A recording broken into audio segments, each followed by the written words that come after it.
we're here right now to show standing support for our leader and Minister of Defense, Huey P. Newton, who was on the 10th floor of this building right here, being persecuted for allegedly shooting a police officer.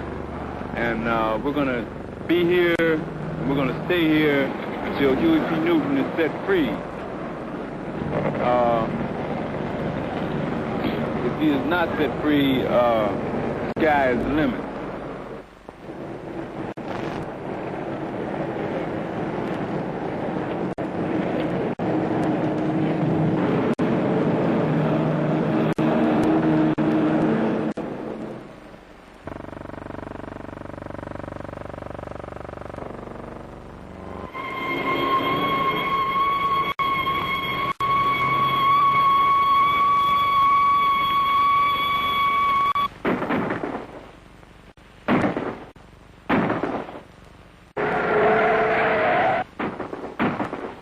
On April 6th, members of the Black Panther Party were ambushed by the Open Pig. And when Little Bobby was killed, he came out the house with his arms up. Pigs told him to run to the car, and they shot him down. Little Bobby is only one example. He represents all the other black men and women who have been murdered and killed throughout history for the last 400 years, or when black people were first brought over here. Little Bobby, he was the first member of the Black Panther Party. He was dedicated, he was young, he was only 17. He was disciplined, he knew what he was fighting for, and he had his principles, the things he fought for. Maybe other black men didn't realize what was going on, and people still don't realize what Little Bobby died for. He died for black people. He died for the revolution, so other black people and people of the third world can gain their freedom. The freedom which has been denied, say, for the last 400 years, when they promises are said that we were free during after the Civil War. The Oakland Police Department is a group of murderers and hard-nosed racists, and they are bent on wiping out the leadership of the Panther. Not only the leadership of the Panther, of anyone who will dissent in a political way against the status quo. One of the chief goals of the Black Panther is to drive this foreign troop out so that we would have the right to determine our own destiny. And as far as the police are concerned, we know before you have any freedom, first you're going to have security. You must have security. And this is one of the reasons that the Vietnamese people haven't petitioned the American government to give them civil rights or human rights, or to modify the establishments or the institutions within Vietnam, because they realize that they must handle first things first.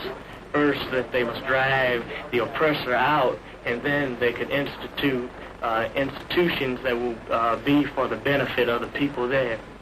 We are here to give praise to a man who symbolizes much of what has been happening over the past 7 or 8 years, and the mere fact that he is in prison today signifies that the black liberation struggle rose to a new tide of resistance in 1967.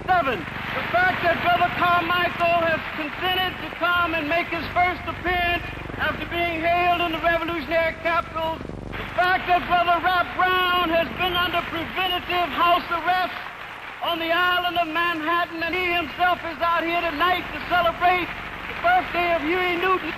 Let's give to the chairman of the Black Panther Party, Brother Steele, Minister of Information, and all these brothers that you see around here who have picked up the gun and said to the biggest cops in Oakland, no more occupation of our communities!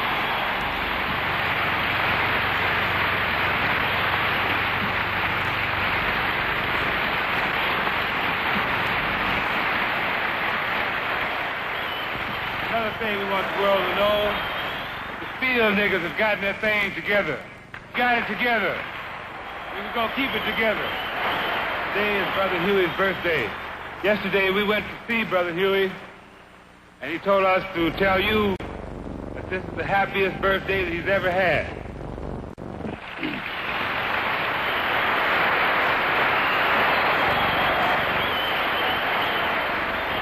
Now, those of you who've been going down to the courtroom, I'm sure that you've gained a great deal of respect for the attorney, Charles R. Gary, who's dealing with this.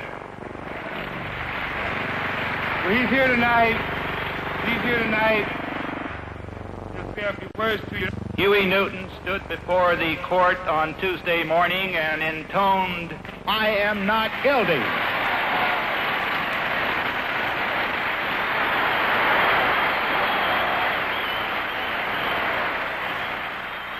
And that's going to be the verdict of the jury if we get an impartial jury.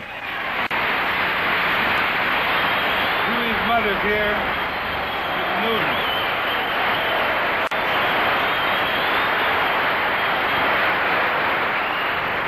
This is the black mother.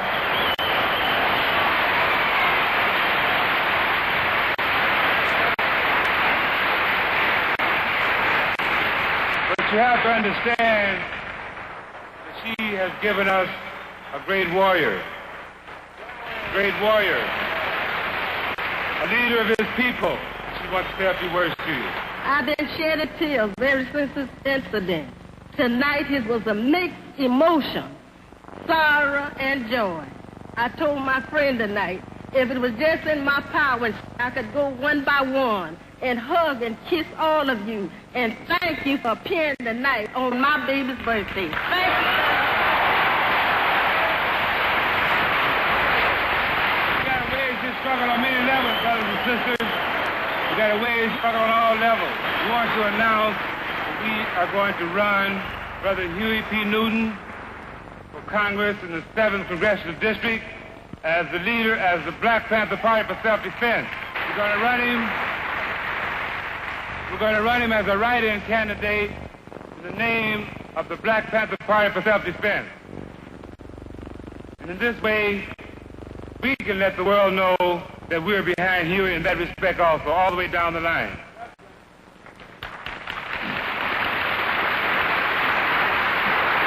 Now, the Democratic Party did not come forward to offer any support or aid for Huey P. Newton. The Republican Party didn't mumble. They grumble. They don't dig this. But there's a Peace and Freedom Party in this area, and they have given us authentic help. Now, I'm going to bring you on now a member of the Peace and Freedom Party who has worked diligently on behalf of Brother Huey. I'll give you Bob Avakian. Now, I want to say that I wouldn't be on the stage, we wouldn't have been at the Oakland Induction Center if it weren't for the courageous people, the masses of people and the leaders who led and participated in the black liberation struggle all these years. Because they're the ones that taught us. They're the ones that forced us to face what the reality of America and this system was all about.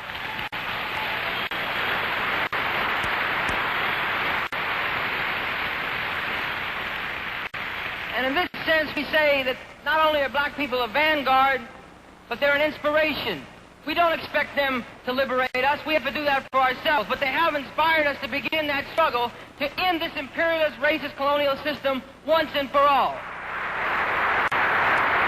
On February the 20th, next Tuesday, at the Berkeley City Council, I will introduce the following two-part resolution. As you know, a city councilman is the lowest politician in the world, but you can talk loud, and that's what I'm going to try to do. Whereas black people comprise a substantial segment of this community, and whereas the composition of our juries, and specifically the grand jury, do not reflect the black community, and whereas this violates a black man's right to be judged by his peers, and whereas at the grand jury level,